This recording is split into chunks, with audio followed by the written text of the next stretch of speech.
ओम का उच्चारण करेंगे। ओम।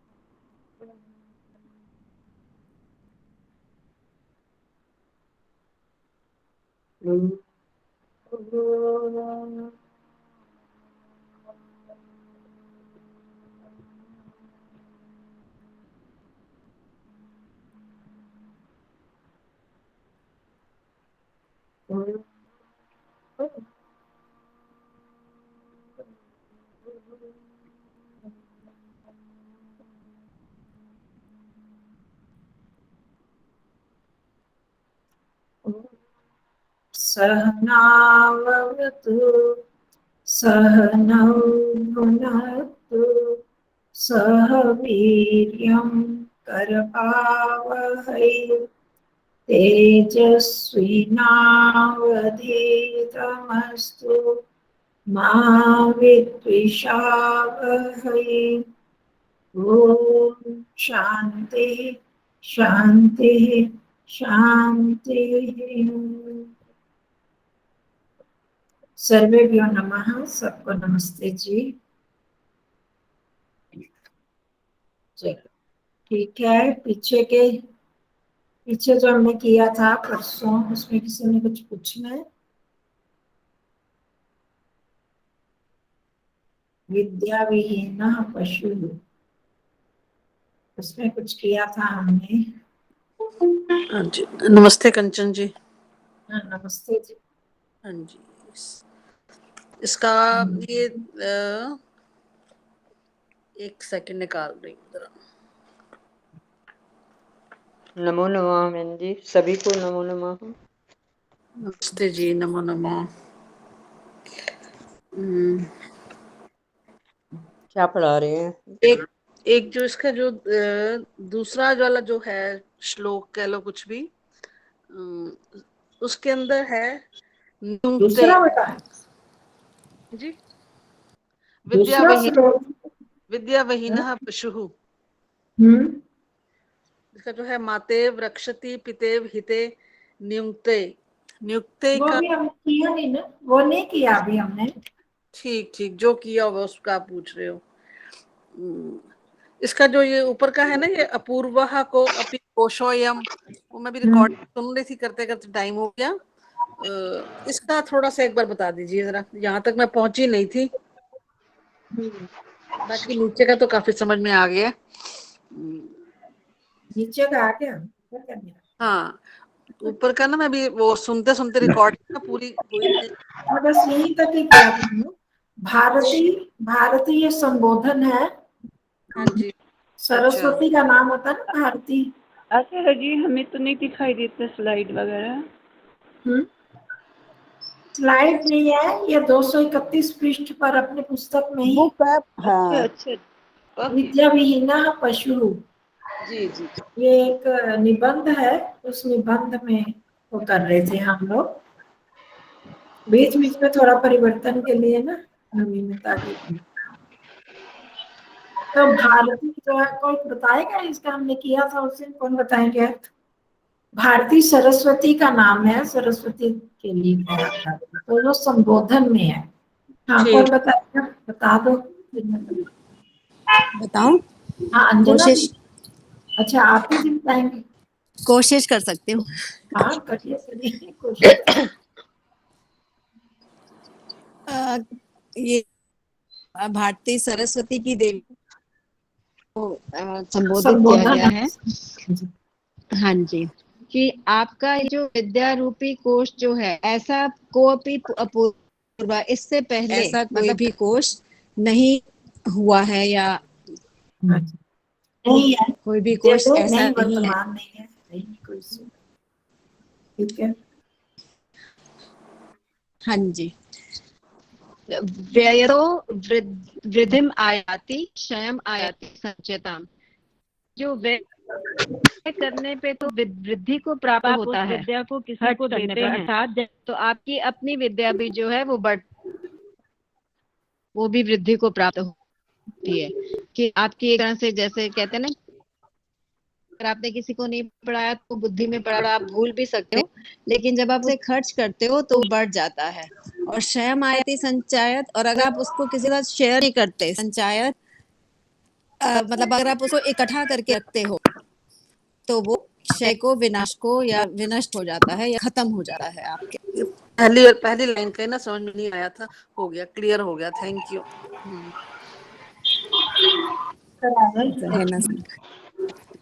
ठीक हो गया। तो सीधा ये ना पंचमी का है व्ययतः और संचय। संचय में तो पंचमी विभक्ति सीधी है, और व्ययतः में तः तहसील प्रत्ययतः हो जाता है। मैंने पहले भी बताया हुआ, ततः इतः तथा, यहाँ से वहां से किए हैं हमने, ऐसा किया भी है, यतः जहां से। तो इसके लिए इसमें भी पंचमी का ही अर्थ लगता है। तो व्ययतः व्यय होने से, व्यय करने से वृद्धि आयाति, वृद्धि को प्राप्त होता है। आयाति मतलब प्राप्त होता है, वृद्धि को प्राप्त होता है मतलब बढ़ता है ना। वृद्धि को प्राप्त होना बढ़ता है। और संचय करने से क्षय को प्राप्त होता है, नाश को प्राप्त होता है। अगर हम इकट्ठा करके रखते हैं, इसको खर्च ना करें, ना किसी को बताएं, ना खुद रिवीजन करें। जैसे बैंक में बैलेंस जमा कर दिया पैसे, एक पर्स में घर में, एक अलमारी में, तिजोरी में रख दिए, वहां पर लॉकर में डाल दिए, तो वो वैसे का वैसे ही पड़ा रहता है ना। पर वो धन तो पड़ा रहेगा, पर ये धन जो है ये नष्ट हो जाते हैं। समझ में आया अंजना जी? हाँ, नहीं समझ तो आ गया था अर्थ तो, पर वो हाँ, अपूर्व और भारती के ना मतलब अर्थ नहीं आ रहे, उससे अब कुछ पता लग गया ना। भारती सरस्वती को हाँ, अपूर्वा मतलब वैसा कोई पहले, भी नहीं उसके बराबर, अच्छा वैसा पहले कोई हुआ ही नहीं, ऐसा कोई भी कोश नहीं है। तो हाँ, तब भारती, तब मतलब तुम्हारा, हे भारती, हे सरस्वती, तुम्हारे जैसा ये जो कोश है वैसा कोई भी नहीं है, कोई भी जो नहीं है। कि व्यय करने से वृद्धि को प्राप्त होता है, और संचय करने से, इकट्ठा करने से नाश को प्राप्त होता है। अच्छा, ठीक, और कोई ये चीज भी है? देखो ये सर, नाश को प्राप्त होता है या क्षय हो जाता है कि कम होता रहता है? क्षय मतलब विनाश, नॉट दैट कि धीरे धीरे उसको विनाश को प्राप्त होना। क्षय जैसे हाँ, उसकी धीरे धीरे अगर संचय किया ही रहेगा तो धीरे धीरे खत्म नहीं खत्म होता। हो जाएगा। क्षय कम कम होता जाता है। हम्म धीरे धीरे कम होता है, एकदम नहीं। आप हम्म देखो ना, हमारा मेरा तो अपना ही अनुभव है। कोई मंत्र याद करते हैं, अगर कुछ दिन उनको नहीं पढ़ते तो थोड़े दिन बाद पता ही नहीं लगता कि ये पढ़ा था, एकदम में भूल जाते हैं। तो हम्म प्रैक्टिस करते रहते हैं, याद वो अगर दोहराते रहते हैं फिर तो याद रहता है, नहीं तो नहीं रहता। तो इसी तरह एक चीज और है जो संचय, हम कहें कि जैसे धन है, धन तो संचय करने से संचित तो रहता है ना, खर्च नहीं किया तो उतना ही पड़ा रहता है। पर एक चीज ऐसी भी है कि अगर हम ढंग से खर्च नहीं करते तो वो भी नष्ट हो जाती है। क्या चीज बता सकते हैं तुम? समय अवस्था हमारी। बिल्कुल ठीक, समय। समय भी ऐसी चीज है जो कि मतलब वो कहते हैं कि धन से भी मूल्यवान। धन को तो अगर हम पड़ा रहने देंगे तो वो तो पड़ा रहेगा, पर ये जो समय है उसको हम पड़ा रहने देते हैं कि नहीं, हम बचा के रखें। तो रख सकता है कोई भी बचा के? कोई नहीं रख सकता। समय ऐसी चीज है कि 1 मिनट गया तो 1 मिनट भी वापस लाने के लिए हमारे पास कोई भी टेक्निक नहीं है उसको लिए। तो उसको हमें सदुपयोग करके उसको बढ़ाना होता है। समय तो वही रहेगा ना, बढ़ाएंगे कैसे? समय का हमने उपयोग क्या करना होता है? कार्यों में, किसी अच्छे कार्य को में करना। अगर हम सोच समझ कर उसका प्रयोग कर लेते हैं पहले, तो हम थोड़े कार्य समय में भी अधिक कार्य कर सकते हैं। होता है ना, इससे अगर हमारे वेल प्लान होता है, हमने टाइम मैनेजमेंट रखा, टाइम टेबल बना के रखा, तो हम क्या करते हैं, पहले ही उस काम को थोड़े समय में भी अधिक काम हम कर सकते हैं। अगर सोचते रहेंगे जब टाइम आएगा देखेंगे क्या करना है, तो सोचने में जो टाइम चला गया वो दोबारा नहीं आने वाला। तो उसको तभी आपने सुना होगा, जिसने मेरी किताब पढ़ी है उसका समय का सदुपयोग में मैंने लिखी हुई है ये दृष्टांत, कि समय की एक चित्र बनाया किसी ने, तो आगे से तो उसके बाल हैं, पीछे से गंजा है और पंख लगे हुए हैं, ऐसे उड़ जाता है। उड़ता है। पंख लगने का मतलब कि वो चलता नहीं है, उड़ता है, भाग जाता है, उसको आप पकड़ नहीं सकते हो। और पकड़ना चाहो तो आगे से पकड़ सकते हो, बालों से पकड़ लो, आ रहा है तो पहले पकड़ लो, निकल गया तो पीछे से गंजा है, उसको आप नहीं पकड़ पाओगे। कि समय आने से पहले मैंने सोच लिया कि अब ये इस समय मेरे को ये काम करना है, इस समय ये काम करना है, पहले ही सोच लिया, तब आप उसको पकड़ लोगे, कर लोगे उस काम का, उसका सदुपयोग कर लोगे। जब निकल गया आप, हाँ है मैं इस टाइम में ये कर लेती, इस टाइम में मैं संस्कृत का लेसन याद कर सकती थी, इस टाइम में ध्यान कर सकती थी, स्वाध्याय कर सकती थी, बाद में सोचो तो होगा क्या, नहीं मिलेगा ना उस समय। अब हम पीछे का सोच लें, 1 मिनट भी हम वापस नहीं ला सकते। तो समय भी इसी तरह बहुत ही कीमती है, उसको ये तो व्यय करने से हमें मिल जाता है, बढ़ता है, पर वो तो गया तो गया। तो इसलिए हमें समय का भी पूरी श्रद्धा से और बड़ी सोच समझकर उसका उपयोग करना चाहिए।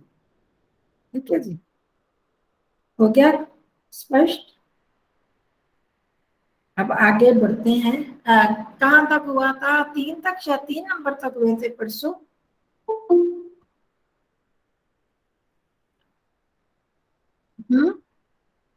परसों कहाँ तक, किस किसने कर लिया था दूसरी बारी में? फिर से नंबर 1 कर दो, सबकी मेरा बारी मतलब फिर आ जाएगी। फिर दोबारा बारी आ जाती है ना, बात मेरा रहता है आचार्य जी, मेरा रहता है। आपने लास्ट में आपने किया था। चलो कर लेते हैं, अगर नहीं आता, मेरे को लगता है दूसरा तीसरा नंबर था। मेरी तो बारी पहले थी शायद बहन जी मेरी दूसरा बारी थी। रंजना जी का है, तीसरा मेरा है। हाँ कविता जी जो ने बोला था ना। हम देख लेंगे आपने ऐसे। किया था ना इसमें दूसरा, मैंने ऊपर चौथा किया था। नंबर आना था जी, चौथा। चौथा आना था। हाँ। हाँ वही मेरे को यही याद आ गई। अच्छा ये श्लोक किसने किया था? अपूर्वा को भी कोशोयम विद्यते हाँ, तव। ये तो चौथे नंबर ने किया था, मैंने इसे ऊपर का किया था। अन्य मेरा धनम व्यय कृते क्षयम प्राप्नोति। इन्होंने तो नहीं किया था, मेरे ख्याल अंजना जी ने किया था। हाँ मेरी बारी है, मैं करती हूँ अभी। और वो आपका मुझे- कितना नंबर है? 5 5वें की बारी है, ठीक है, ठीक बात है। मेरे को 2 मिनट देना, मेरे को जरा वो निकालने में टाइम लगेगा।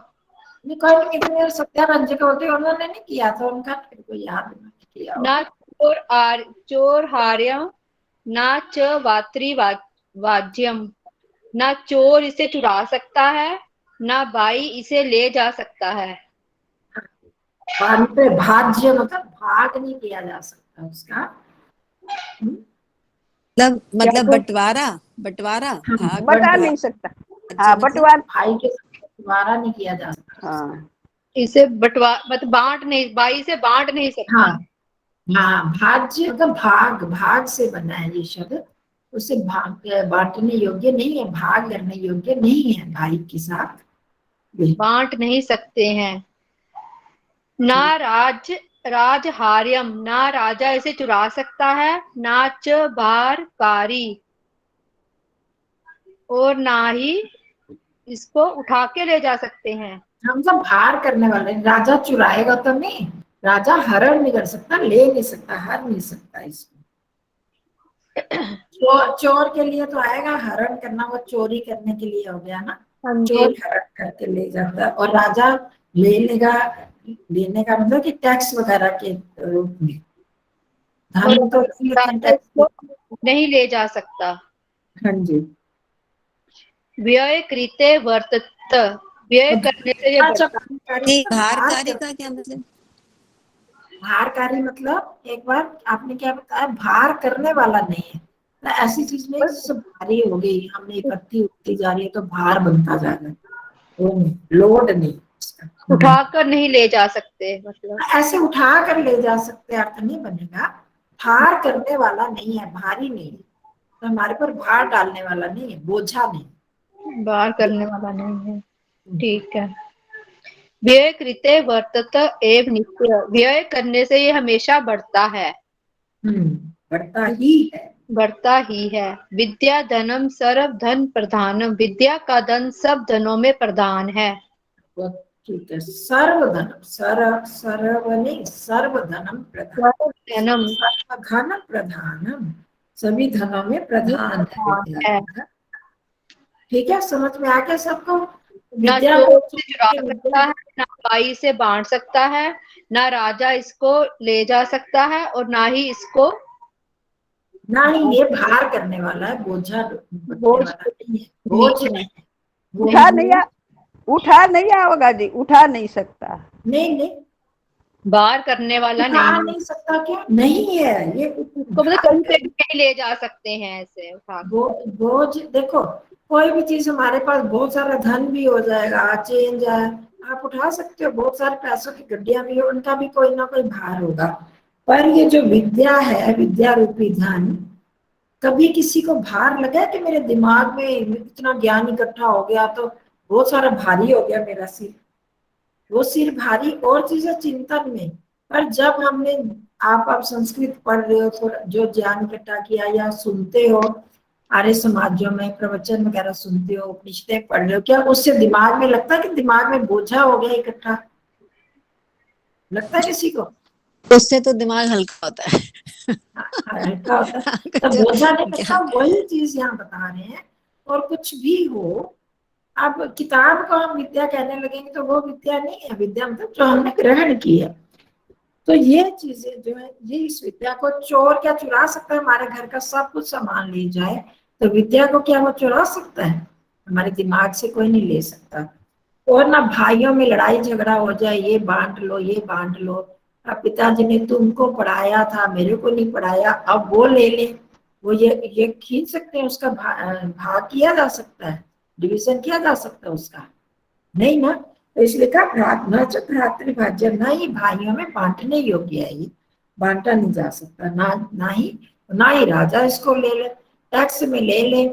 आपका मकान वो हो गया, अब जैसे आजकल सड़कें चौड़ी हो रही हैं, मेट्रो स्टेशन बन रहे हैं, तो वहां पर बहुत लोगों की जमीन ले ली जाती है, चाहे उसके बदले पैसा मिले, जो भी हो। पर विद्या को तो कोई नहीं ले सकता है। वो राजा सरकार की तरफ से भी नहीं ली जा सकती, राजा के द्वारा भी नहीं ली जा सकती, और ना ही ये बोझा करने वाली है, भार करने वाली भी नहीं है। हमारे पर भार नहीं बनता इसका। और अगली लाइन तो वही है जो ऊपर है, व्यये कृते वर्धते, वर्धत का वर्धते है ये, एक संधि से इसमें वर्धत बन जाता है, एक ही मात्रा हट जाती है, तो वर्धते एव।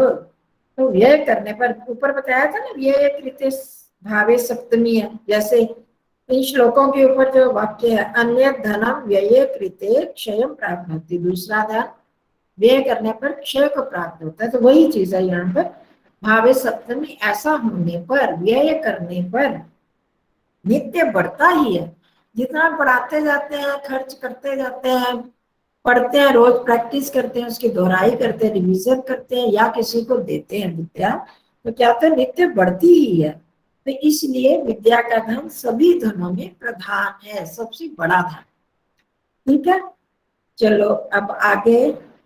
भारकारी, भार मतलब ये कौन सी विभक्ति हुई क्या? कोई विभक्ति नहीं है, ये प्रथमा विभक्ति एक वचन नहीं है, भार करने वाली, भार करने वाली, ठीक। कारिण शब्द बन गया, कारिण करने वाला है। अच्छा जी, चलो, विद्या एवं जगति मनुष्य से उन्नति। आगे 6 नंबर। 6 नंबर, हाँ जी। विद्या जगति मनुष्यस्य उन्नति करोति। विद्या उन्नति, हाँ जी, ढंग से, उन्नतिम करोति, विद्यैव जगति मनुष्यस्य उन्नतिम करोति। उन्नति करोति मतलब विद्या ही मनुष्य को जगाती है और उन्नति हाँ। कराती है। उन्नति कराती है। जगाते किसका मतलब है? हाँ जी, जगाते किसका मतलब है? जगती, जगती का क्या मतलब? जगती जगत का में, ये जगत में। हाँ, ये सप्तमी विभक्ति एक वचन है जगत का। जग की, अच्छा। से नहीं बोल दो विद्या ही जग में मनुष्य को उन्नति कराती है। विद्या से ही मनुष्य को जगत, विद्या ही जगत में, संसार विद्या में से मनुष्य की उन्नति जगत करती में है, मनुष्य कराती नहीं, उन्नति करती है। विद्या ही उन्नति करती है। दुखेषु विपत्तिषु च तस्य रक्षाम करोति। दुखों और विपत्तियों से ये रक्षा में करती है, कौन सी विद्या विभक्ति रक्षा। है? वो सप्तमी है ना, वो अर्थ लोगे ना, से क्यों ले रहे हो? ये दोनों है ना? सप्तमी बहन जी, दुखेशु भी विपदेशु भी, हाँ हाँ, दुखों और विपत्तियों से। में अच्छा, विपत्तियों में पर में। होता है ना सप्तमी विभक्ति का अर्थ, हाँ जी है हाँ ना? जी हाँ जी हाँ हाँ जी, जी, तो वही अर्थ करता है। दुखों में और विपत्तियों में तस्य उनकी रक्षा करता है, उसकी रक्षा करती है। करती है। जो जो विद्या विभक्ति हो ना उसी अर्थ में उतना ही करना है, फिर अगर कहीं परिवर्तन होगा तो फिर वाक्य के अनुसार हो जाता है। ऐसे बिल्कुल ठीक अर्थ बनता है। जब हम अपनी मर्जी से करते हैं तो वहां फिर कोई अर्थ भी गड़बड़ हो जाता है। अब आगे आगे विद्या। किसका नंबर है? आप नहीं, अब आपका हो गया। हाँ जी, शकुंतला जी तो आप। मेरी बारी है। हाँ जी हाँ जी। विद्या कीर्तिम धनम च इसको कैसे ददाति। बोलना है? पहले भी मैंने बताया, विद्यैव है। आभा पुष्पा बहन जी आप भी सुनिए, विद्यैव। विद्या कीर्तिम धनम च ददाति। विद्या ही कीर्ति और धन दिलवाती है। देती है। हाँ। देना विद्या देती है। वस्तुतः कल्पलता विद्यते। विद्या वास्तव में विद्यते का क्या बताया था बुआ? एक विद्यते है, रहता है के विद्या लिए जैसे वर्तते है, अस्ति है ना, उसी तरह विद्यते भी जो विद्यमान होते हैं। कल्पलता है। हाँ, कल्पलता से कल्पलता का, हाँ एक वृक्ष होता है ना कल्पलता का। हाँ, कल्पद्रुम भी कहते हैं, कल्पलता भी, कल्प वृक्ष, मतलब कि कल्पना का वृक्ष। जैसे हमने कल्पना की उसकी पूर्ति होगी, जो भी इच्छा की उसको पूरा करने वाला, ऐसा कहा जा सकता है। मतलब कहाँ पर वास्तविकता ये नहीं पता। तो जैसे भी हम कल्पना करते सारी चीजें उससे पूरी हो जाती हैं। तो विद्या से बता रहे हैं ना कितनी चीजें, उन्नति भी होती है, ये कभी नष्ट होने वाला कोष नहीं है, दुखों विपत्तियों से रक्षा होती है, यश भी देता है, धन भी देती है, तो और क्या चाहिए। तो विद्या वास्तव में कल्पलता ही है, मतलब हमारी सभी कामनाओं की पूर्ति करने वाला। ठीक है, तो विद्या में क्या संधि छेद क्या है?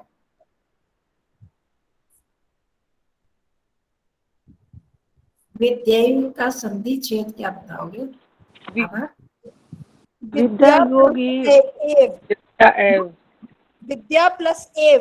हाँ जी, विद्या प्लस एव, विद्या ही, तो कौन सी संधि हुई है? वृद्धि। हाँ जी, ठीक है, बिल्कुल ठीक है, वृद्धि संधि। चलो आगे, अब इनकी बारी है, सविता जी की। मातेव रक्षति पितेव हिते नियुङ्क्ते नियुङ्क्ते कान्तेव चाभिर्मयत्यपनीयखेदम्। ये देखो, इसको अभी हम करते हैं। इसमें चलो शुरू से करो, फिर मैं बताती जाती हूँ। संधि मातेव में क्या संधि है? माता, माता प्लस एव, माता ही। देखो पीछे हमने किया विद्या प्लस एव, विद्या जमा एव, तब क्या बना? विद्यैव। हाँ अगर जी। यहाँ भी माता और एव होता तो मातैव चाहिए ना, है ना? हाँ जी। मातेव है ये, तो यहाँ क्या होगा? कुछ तो अंतर होगा ना। हाँ जी। क्या? मातृ। नहीं, माता तो है ही, माता तो है। उसके आगे कौन सा शब्द है? इव, माता प्लस इव। अब होने का थोड़ा सोचने देते ना। इव, हाँ, आ और ई मिलके एव, आ, और उसके बाद ई आए तो ए बन जाता है, गुण संधि। सरिता जी, हाँ जी। आ के बाद ए और ए हो तब क्या होता है? ऐ बन जाता है, वो वृद्धि संधि। और हाँ ये जी। है गुण संधि, तो माता जमा इव। इव। हाँ, माता के माता, माता के समान, हाँ, इनका और समान सब याद रखना। हाँ, माता के समान, पिता के समान, नहीं, माता एव रक्षति अर्थ कर दो। माता के समान रक्षा करती है, पिता के समान हिते, कौन सी विभक्ति है हिते?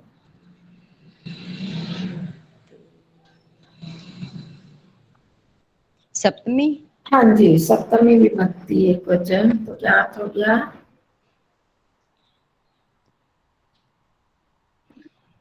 हित मतलब क्या होता है? भलाई। भलाई। हाँ जी। पिता के समान भलाई। नहीं, सप्तमी विभक्ति का अर्थ क्या है? अभी किया था ना ऊपर। हाँ जी, मैं सप्तमी अधिक, हाँ मैं पर होता है जी। पिता के समान हित में या भलाई में, कल्याण में। हित में नियुंगते, इसका तो नहीं पता चलिए। नियुक्त करती है, लगाती है। नियुक्त नियुक्त करती है। करना, लगाना। कांते,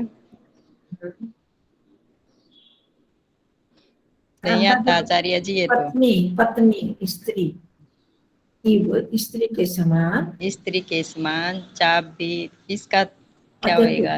ये है बड़ा शब्द है, पर कोई मुश्किल नहीं है। च अभिरम रमयति अपनीय खेदम, तीन शब्द है। च जमा अभिरमयति, हाँ जी। अपनीय, जल संधि आगे बीच में। तो रमयति मतलब प्रसन्न करना, रमन करना, प्रसन्न करना। तो स्त्री के समान प्रसन्न रखती है, करती है। कैसे? अपनीय खेदम, अपनीय का मतलब पता है किसी को? दूर करके, या प्रत्यय अपनीय, तो दूर करना। नीय लाना होता ना, अप कर दिया तो दूर कर देना, तो ल्यप करके, दूर करके। किसको दूर करके? खेदम, दुख को, दुख को दूर करके, खेद को दूर करके, दुख को दूर करके। अभिरमयति प्रसन्नता प्रदान करती है, सभी तरह से पत्नी के समान, स्त्री के समान। ठीक है? हाँ जी। अर्थ क्या हो गया इस वाक्य का? एक बार दोहरा दो। माता के समान रक्षा करती है, पिता के समान भलाई में हमें नियुक्त करती है। हाँ, मतलब भला करना। जैसे पिता हमें अच्छे कार्यों में लगाते हैं तो सीधा हाँ भलाई में लगा देती है। और पत्नी के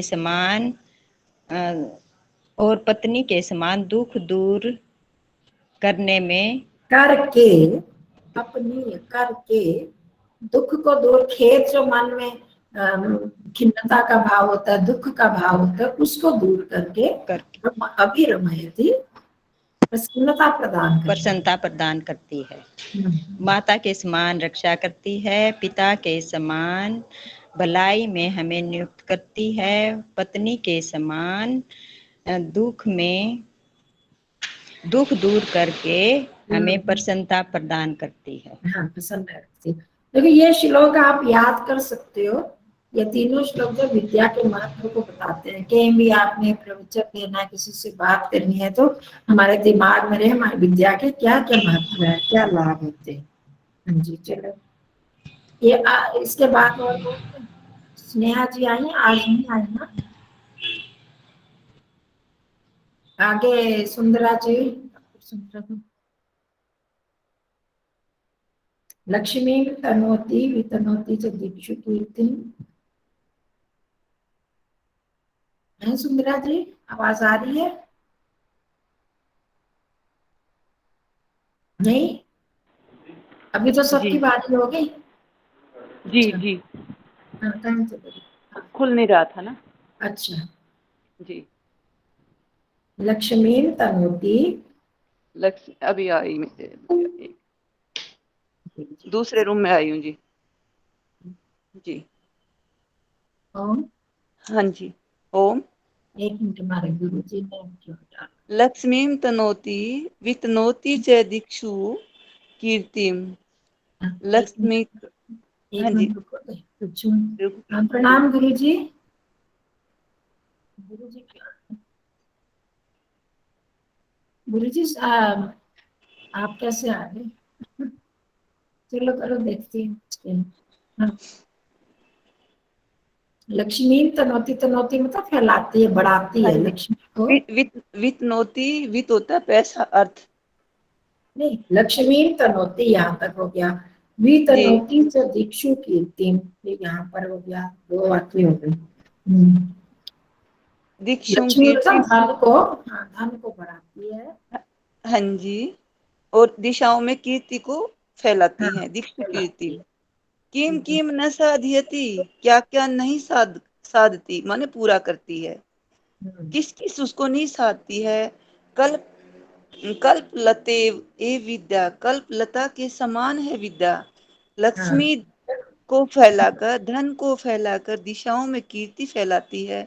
क्या क्या नहीं साधती विद्या, क्या क्या नहीं कल्पलता के साधती। समान, कल्पलता जैसे ऊपर आ गया ना, जी पूरा जी ये जो वाक्य है पद्य में, उसी का ही ये लगभग वैसा ही अर्थ बन जी जाता है। जी जी तो कल्पलता के समान विद्या हमारा क्या क्या सिद्ध नहीं करती है, हाँ, जी सब कुछ बिल्कुल देती है। जी लक्ष्मी धन देती है, धन बढ़ाती है, दिशाओं में कीर्ति यश को फैलाती है।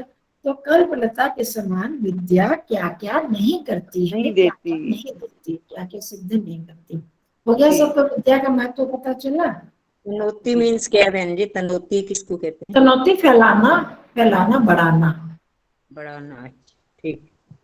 ठीक है। अब आगे विद्या ए विद्या विद्ये मनुष्य। शुरू से करते हैं, अब शुरू से फिर चक्र चलेगा। पहला नंबर शशि दीदी। अच्छा जी। हाँ जी। विद्यैव मनुष्य सर्वत्र सम्मानं प्राप्नोति।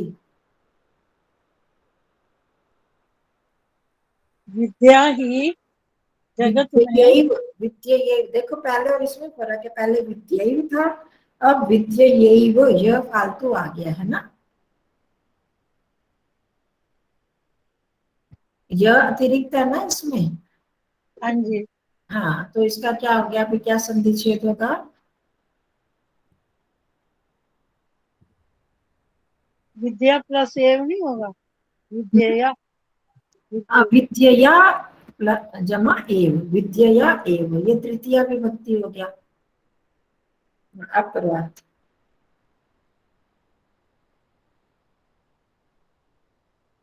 वो तो विद्या ही अर्थ बन गया ना था विद्या से। अब विद्यया एव, इसका क्या अर्थ बन गया? तृतीया में से के द्वारा हो जाता है ना, विद्या से ही मनुष्य, विद्या से ही मनुष्य सर्वत्र सम्मान प्राप्त करता है। हाँ जी, ठीक, सब जगह सम्मान प्राप्त करता है। करता है।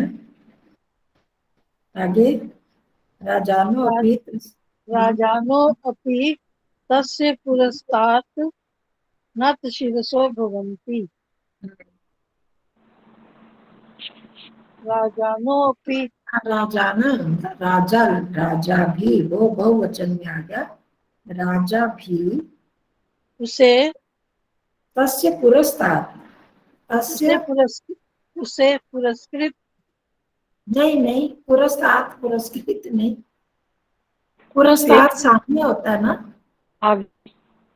अच्छा, राजानो अपि तस्य पुरस्तात्, कौन सी विभक्ति है तस्य? उसके सामने हाँ जी, नत सिर झुकाता है। हाँ, मतलब नतशील झुकाते होते हैं। हैं। हाँ, उसके झुकाते सामने हैं। सिर झुकाते हैं। राजा लोग भी विद्या के आगे, जो जिसने विद्या प्राप्त की है, तो उसका सब जगह विद्या से ही मनुष्य का सब जगह सम्मान होता है। ऐसा सम्मान हो जाता है कि राजा भी उसके सामने नतशील होते हैं, उसके साथ नतमस्तक होते हैं। ठीक है। अब देखते ही हो जगह जगह इंसान की कोई कीमत नहीं, जब उसमें कोई विद्वत्ता देखते हैं तो सब लोग, बड़े बड़े लोग भी उन विद्वानों के पास जाते हैं। चलो अब आगे 2 नंबर। हाँ जी। विद्वांस, विद्वांस एव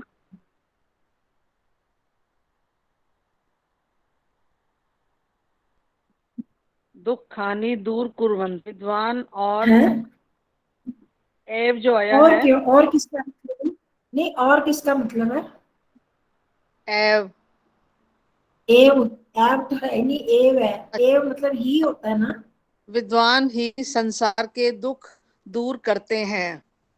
हाँ जी, ये विद्वान सह शब्द है, उसकी विभक्ति विसर्ग का लोप हो गया आगे स्वर आने से।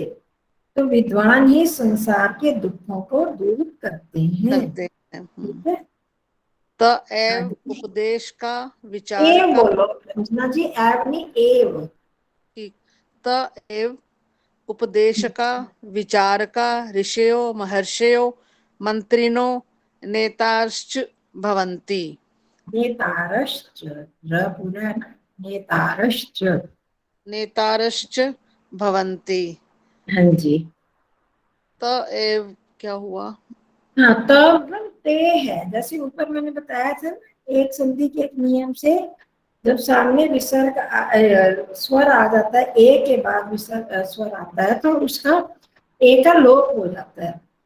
यहाँ पीछे भी कई बार मैंने बताया था, ठीक ठीक। ये उपदेश का वर्धते, विचार का, वर्धते है ना, वहां भी यही आया, ये बताया था, वर्धते एव का है, अर्थ हमने वही लेना, ते एव, वे ही। ये उपदेश का और विचार का मतलब तो समझ में आ गया, पर इसे कौन सा ये विभक्ति है, क्या है?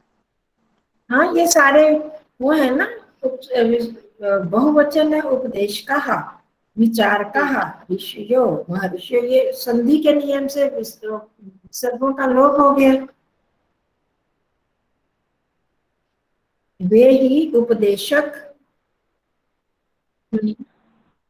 उपदेशक, विचारक, विचारक, महर्षि, मंत्री और नेता होते हैं, नेता होते हैं मतलब बनते हैं, जो पढ़े लिखे होते हैं, विद्वान ही, वही तो उपदेशक बनेंगे ना, वही विचारक भी बनेंगे, ऋषि भी वही बनेंगे, मंत्री भी, नेता भी, है ना। जिनको कुछ आता नहीं है उनको कौन बनाएगा ये सब, तो ये सब वही बनते हैं, और जिन्होंने विद्या प्राप्त की होती है, विद्वान लोग ही ये सब बनते हैं। ये देखो आगे आ के बाद विसर्ग है, और आगे यर लवर हो, इसका वर्ग का तीसरा चौथा पंचम अक्षर हो, तो और कोई स्वर हो, तो इन सब का लोप हो जाता है विसर्गों का, आ के बाद का, तो वही हुआ यहाँ पर। तो इन सब विसर्गों का लोप हो गया, कहीं पर ऊ बन गया, महर्षि अ के बाद विसर्ग आया था तो ऊ बन गया ना। ठीक, हाँ जी, हाँ। अच्छा, कृपा जी कहाँ गई थी? कृपा जी यहीं पर थी, मेरे को तो दिखी नहीं, आपकी बारी आई नहीं। हाँ जी, मैं वो फोन चार्ज करने गई थी, मेरी बारी रह गई। अब आप बता दो। हाँ, एक वाक्य आप कर दो, फिर आपकी बारी नहीं आएगी। विद्वान से विविधान आविष्कारान् कृत्वा संसारस्य किसका अपने अपने ना म्यूट कर दिया करो बोलने के बाद। शशि दे रंजना जी का कर दिया मैंने। अब विद्वान् एव विविधान् आविष्कारान् कृत्वा संसारस्य श्रियं वर्धयन्ति। विद्वान ही विविध आविष्कारों को करके संसार को शीघ्र ही बढ़ाते हैं। क्या करते हैं? श्रियम। श्रियम का अर्थ क्या होगा? शीघ्र। श्रियम का अर्थ शीघ्र होगा, मतलब जल्दी ही बढ़ाते हैं। नहीं, श्रेय मतलब धन धान्य। हाँ, संसार की शोभा को भी बता सकते हैं, शोभा और धन, तो यश, इन चीजों को बढ़ाते हैं। श्रेय जिसको बोलते हैं ना, उससे बनाया ये। तो विद्वान ही अनेक प्रकार के विविधान आविष्कारान, अनेक प्रकार के आविष्कार करके संसार के श्रेय को, हाँ, संपत्ति, वैसे में श्री का मुख्य अर्थ संपत्ति जैसे होता है, उसको बढ़ाते हैं। लोकांच या सुख भी, यहाँ पर तो सुख अर्थ ही है, उसकी शोभा को बढ़ाते हैं, उसमें बहुत सारे आविष्कार करते हैं, तो क्या हमारी सुविधाओं को बढ़ाते हैं ना,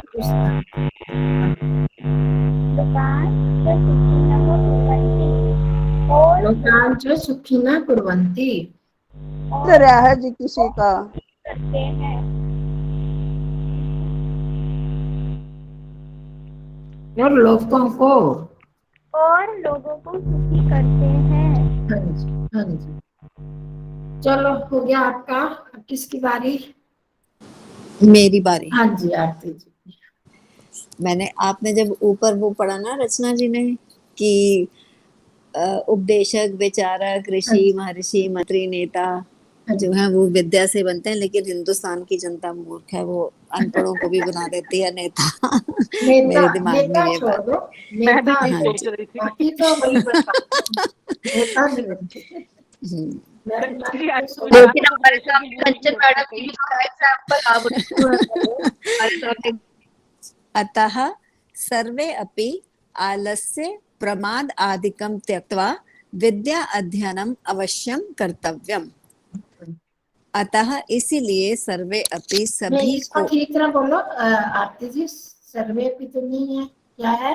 अच्छा वो र नहीं है उसमें, ऐ है ना, सर्वैरपि। सर्वैरपि, सर्वैरपि सभी को, कौन सी विभक्ति हो गई? सर्वैर, सर्वैर अपि, सर्वैहि अपि, ये संधि छेद हुआ। सर्वैहि, हाँ तो ये बहुवचन हो गया ना। हाँ जी, हाँ जी। विभक्ति कौन सी, द्वितीय है कि? बताओ। सर्वैहि, तैहि, सर्वैहि, रामैहि। ये चतुर्थी। हाँ। रामा रामो रामा रामे नहीं, देव देव देव देव देवाय देव देवे, ये सप्तम, ये षष्ठी हुई। षष्ठी हुई, सप्तमी हुई? ना षष्ठी ना सप्तमी। रुक जाओ फिर, रुको मैं ही बताऊंगी। हाँ एक मिनट। सर्वे प्रथमा विभक्ति सर्वे, बहुवचन नहीं होगा? अरे मैं बताऊंगी ना, रुक जाओ ना। सर्वे, ये तो ऐसे रट्टी होनी चाहिए। राम, ये तो नहीं, राम की तो रटी हुई है, देव की देवा ये देवो राम देवा की तो देवो है, देवो राम देवान की। देवेन देवाभ्याम देवे देवा, नहीं नहीं, तृतीया बहुवचन। हाँ जी, very good, very good. Very good नहीं है ये। हाँ वेरी गुड तो पहली बार में बताती तो हाँ, होता। वो एक बार बोलते ही आ जाना चाहिए। हाँ चलो फेयर सही। हाँ फेयर सही, ठीक मेरे में बात तो है सर्वे प्रथमा है जी। सर्वे हाँ जी। प्रथमा कैसे? स्त्रीलिंग देखो, पुल्लिंग में भी, स्त्रीलिंग में भी, नपुंसक में भी और इसमें भी सर्वे प्रथमा करता। सर्वैहि कैसे हो जाता है प्रथमा? जी जी जी, धन्यवाद। यही है जी बिल्कुल ठीक। तो अतः सर्वैरपि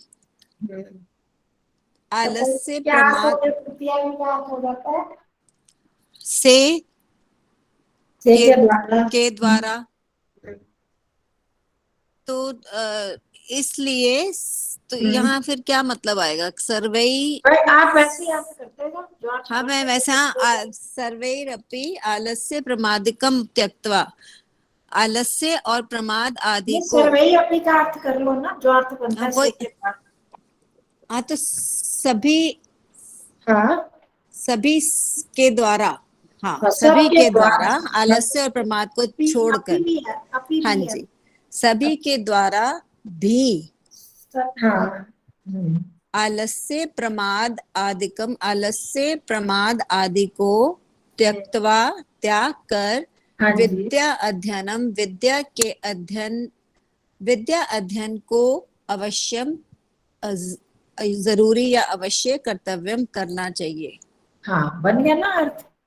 उस टाइम हम सोच रहे थे कैसे बनेगा, करते जाओ, जैसे जैसे उसको करते जाओ। वहां फिर अगर हमने कंस्ट्रक्शन चेंज करनी हो कि वाक्य संरचना, तो बाद में कर लेंगे। तो इसलिए सब ये है आपका कर्मवाची, समझ गए? हाँ, तो इसमें सबके द्वारा भी, सभी के द्वारा, मतलब हम यानी कि कुछ लोग कर ले कुछ नहीं, तो सभी को क्या करना चाहिए, आलस्य और प्रमाद को त्याग कर विद्या का अध्ययन अवश्य करना चाहिए। तव्य प्रत्यय हम आगे करेंगे तो उसमें भी कर्मवाच्य ही लगता है, तो यहाँ भी कर्मवाच्य कर्तव्यम गंतव्यम, तो कर्तव्य शब्द हम बहुत बोलते हैं, तो उसमें तव्य प्रत्यय जिसका अर्थ होता है चाहिए, अवश्य करना चाहिए। तो इसलिए सभी के द्वारा भी आलस्य प्रमाद आदि को छोड़कर विद्या का अध्ययन अवश्य किया जाना चाहिए। ये विद्या विद्यैव हो गया, आपका थोड़ा मुश्किल हो गया बाकी। अच्छा चलो, एक मुझे वो याद आ रहा है, मैंने बचपन में कभी पढ़ा था कि जो विद्वान होता है, जो राजा होता है, वो तो अपने ही देश में पूजा जाता है, लेकिन जो विद्वान होता है वो सर्वत्र पूजा जाता है, सर्वत्र पूज्यते। राजा तो पूज्यते देशे, विद्वान सर्वत्र पूज्यते। हाँ, मेरे को ये याद है। बिल्कुल ठीक है। आगे अंजना की बारी है। विद्या एव मोक्ष प्राप्ति भवति, विद्या से ही मोक्ष प्राप्ति होती है।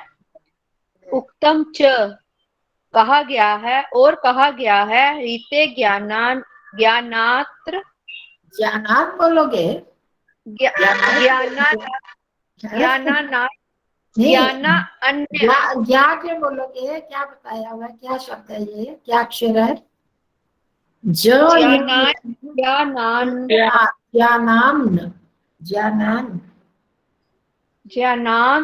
मुक्ति, बिना ज्ञान के मुक्ति नहीं। हाँ देखो, रिते होता है बिना, रिते के वो तो आपको याद रहा, ज्ञानात, रिते के साथ पंचमी मुक्ति लगती है, ज्ञानात और न जुड़ गया साथ में तो ज्ञानान मुक्ति ही। तो ज्ञान के बिना है, ज्ञान के बिना मुक्ति नहीं, ना मुक्ति ही, ज्ञान के बिना मुक्ति नहीं होती। अर्थात ज्ञान का इतना महत्व है कि मुक्ति अगर पाना है तो भी उसके लिए ज्ञान चाहिए। ठीक है, तो अब टाइम पे है अभी, तो एक श्लोक करते हैं, फिर उसके बाद नेक्स्ट में एक श्लोक। हाँ जी, प्रत्यय कितने होते हैं? प्रत्यय, हाँ जी, ये संख्या तो और नहीं पता, संख्या नहीं पता। अच्छा, मतलब बहुत सारे होते हैं। हाँ काफी होते हैं।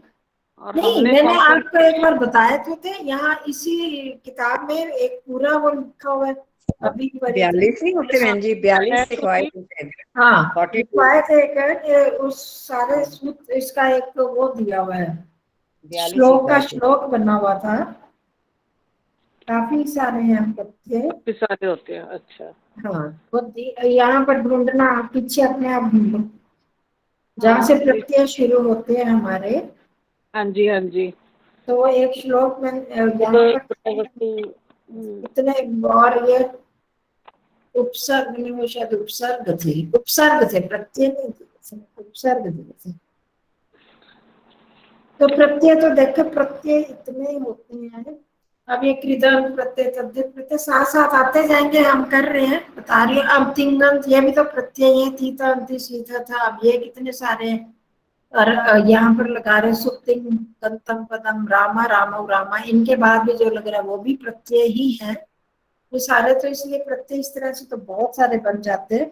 बाकी आज हम जो कर रहे हैं इनमें कुछ तद्धित प्रत्यय हैं, कुछ कृदंत प्रत्यय हैं, कुछ उनके साथ लगते हैं शब्दों के साथ, कुछ धातुओं के साथ लगते हैं। हमने तो खैर अभी 2-3 ही किए हैं। तो अभी हम एक श्लोक कर लेते हैं, जिनकी बारी नहीं आई उनको बारी भी, आज जिनकी बारी नहीं आई, सत्याबन जी भी कह रही थी इनका भी हो जाएगी, बस एक श्लोक करते हैं। मेरी बारी थी शायद। हाँ अब आपकी पहले तो एक बार आ चुकी है ना? मेरी है बहन जी, इनसे पहले आभा से पहले मेरी। आभा से पहले तो पुष्पा बहन जी है, पुष्पा की, तो आपकी सत्या बहन जी एक बार आप लोगों की आ गई है ना? एक बार आ गई बहन जी। हाँ एक बार आ गई है ना? जी जी। तो कईयों की तो एक बार नहीं, वो शुरू ही आज 5 नंबर से हुआ था ना। हाँ जी इसलिए तो फिर हाँ इसीलिए इनका तो आ जाए, वो सत्यावन जी भी कह रही थी मेरी। हाँ मैंने 3 नंबर ने बोला, उसके बाद 4 नंबर ने बोला। 4 नंबर नहीं बोला ना आज। आज क्यों? अभी अंजन कौन बोल रहा था? अभी मेरे बाद किसने बोला था? हाँ, सत्या बहन जी का कौन सा नंबर है? ठीक बात ही है। आज उनका एक बार भी नहीं हुआ ना। 6 नंबर की बारी है। क्या है मेरा तो? तो 6 नंबर ने बोल दिया था मेरे बाद। ये 6 ने बोला है अभी। तो आप अब पहले सत्या बहन जी बोल दें, उनकी एक बारी आ जाए फिर बात। सबकी एक एक बार तो हो गई ना। ये दिखाई दे रही है? दिखाई दे रही है स्लाइड?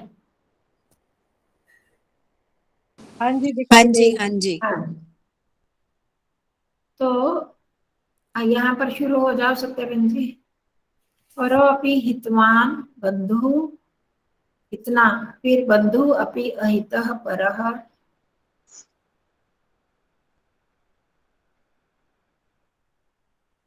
परो अपि क्या बना? परः अपि। आप लोग संधि छेद जैसे मैं बताती जाती हूँ तो आप लोग लिखते हो कि नहीं? नहीं लिखते ना? हाँ, नहीं मैं लिखती हूँ। अच्छा, लिखोगे तो फायदा होगा ना, इसका लाभ होगा। इसको लिखें? अभी लिखें?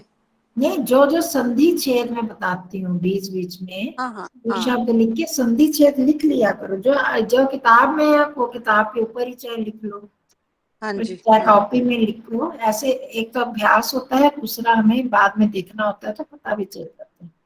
तो अब जल्दी से बताओ सत्या बहन जी, देर हो रही है आपकी। तो आप परो अपि जो है इसका क्या बनी संधि? संधि छेद परः अपि हितवान बंधु। बता रहे हो नहीं? टाइम जा रहा है ना, है कि नहीं? कहाँ गई? तो फिर किसी और से पूछो। हाँ हाँ जी, बोलू हूँ जी। हाँ, तो फिर बोल क्यों नहीं रहे हो इतनी देर से? बोल, दिखता है नहीं है ना, दिखता तो नहीं। हाँ, परो अपि, परो जमा अपि जी। परः जमा अपि, परः जमा। पराह जमा, हाँ जी, पराह जमा अपि, हितवान, हित करने वाला जी। हाँ जी, हाँ। और बंधु, बंधु तो मनुष्य हो गया जी। ये बंधु मतलब बंधु मनुष्य नहीं होता। बंधु मतलब अपना बंधु बांधव, जिसको भाई की तरह हम कह सकते हैं। अच्छा अच्छा अच्छा। अपि रिश्तेदार।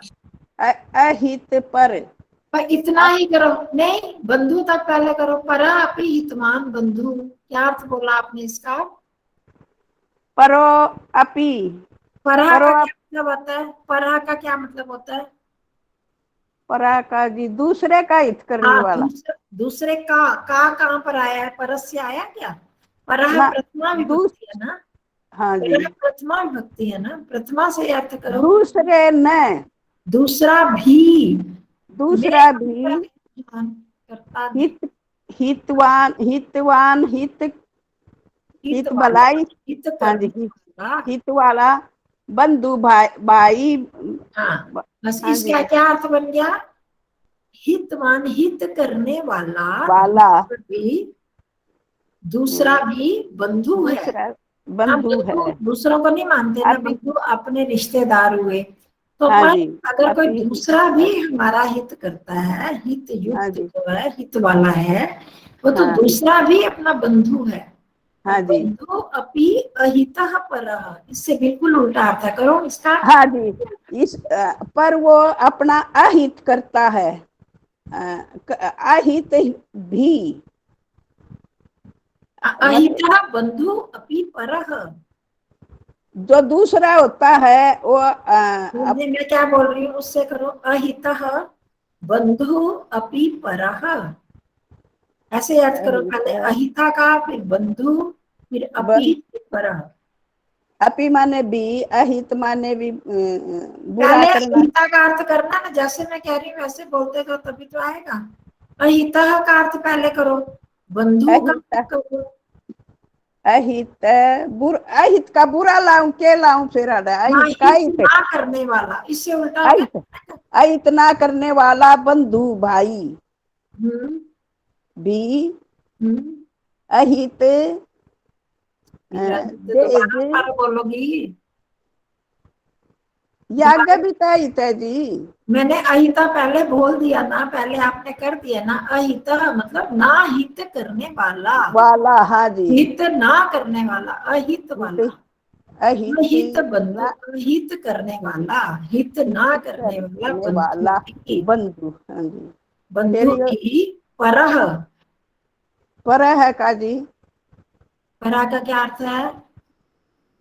अभी दूसरा। हाँ दूसरा, दूसरा। हाँ वो भी दूसरा है। देखो बिल्कुल, ये हित करने वाला, हित, हाँ, बंधु करने वाला भी पराया है, दूसरा का पराया। हाँ जी। और अहित करने वाला भी पराया है। अहित करने वाला बंधु भी पराया है। हाँ, अहित करने वाला बंधु भी पराया है। दूसरा अगर हमारा हित करता है तो दूसरा पर वो हमारा बंधु हो गया। और जो बंधु है वो अगर अहित करता है, हित नहीं करता, तो वो पराया हो गया। अपना पराया कौन है, उसको हमें पहचानना है। हित करने वाले दूसरे भी बंधु है और हित ना करने वाला बंधु भी पराया है। परा है।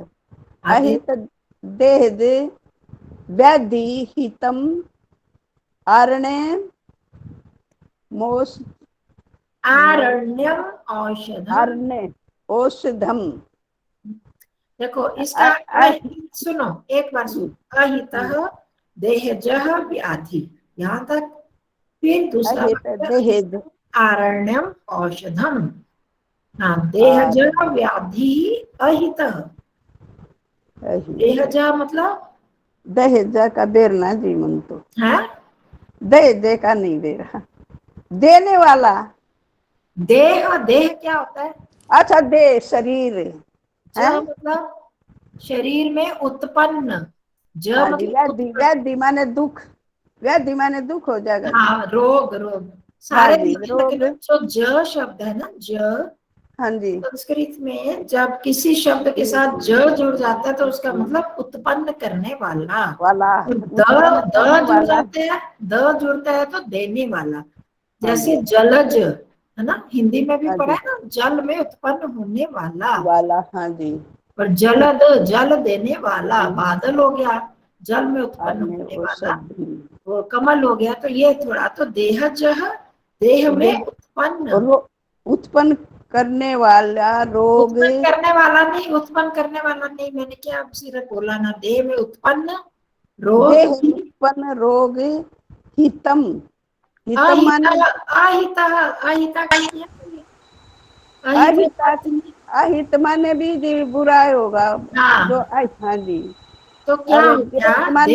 व्याधि माने रोग, हितम, फिर हितम आ गया दी। हितम माने नहीं ना, कितनी बार कह चुके, पहले इस वाक्य को पूरा करो। जब मैं बता रही हूँ तो फिर ध्यान क्यों नहीं देते हो? देह में रोग देने वाला। देहजः व्याधि अहितः। देह अहित, देह में उत्पन्न व्याधि अहितकर है। हाँ, देह। और हितम आरण्यम औषधम। और जो ये आरण्य का क्या औषधि तो दवा है। अरण्य, अरण्य क्या होता है? जंगल। आरण्य जंगल में उत्पन्न, औषधम दवाई, दवाई। हितकर, हितकर, हाँ, हितकारी है। देखो ऊपर में जो क्या होता है, श्लोक में आपस में मिली होती हैं चीजें। जैसे ऊपर चीज बताई कि हितकारी दूसरा भी बंधु है, दूसरा हो, और हित करने वाला तो वो भी अपना हो जाता है। अपना अगर अहित कर रहा है तो वो भी पराया हो जाता है। इसी तरह हमारे शरीर में ही रोग उत्पन्न हुआ है, वो शरीर का है, मेरे शरीर का है, पर वो भी अहितकर है। हाँ जी, मेरा है वो रोग, मेरे शरीर में उत्पन्न हुआ, पर वो अहितकारी है। और अरण्य जंगल, जिसको हम कहते हैं जंगली चीजें, जंगल में उत्पन्न औषधि भी हितकर होती हैं। ये चीज बता रहे हैं कि जो हितकर चीज है वो अपनी बन जाती है। जब अपने शरीर में उत्पन्न हितकर होगी तो ठीक है, अपने शरीर में उत्पन्न जो अहितकर है वो भी पराई हो जाती है। ये चीज, ये कुछ श्लोक जो है हमें शिक्षा देने वाले होते हैं, तो इसलिए वो चुने थे कुछ। ठीक है जी, हाँ जी। हो गया, सबको समझ में आ गया? चलो स्लाइड ने भेजोगे जी? भेज दूंगी, अभी तो एक ही करा ना श्लोक, उसको रहने दो। जो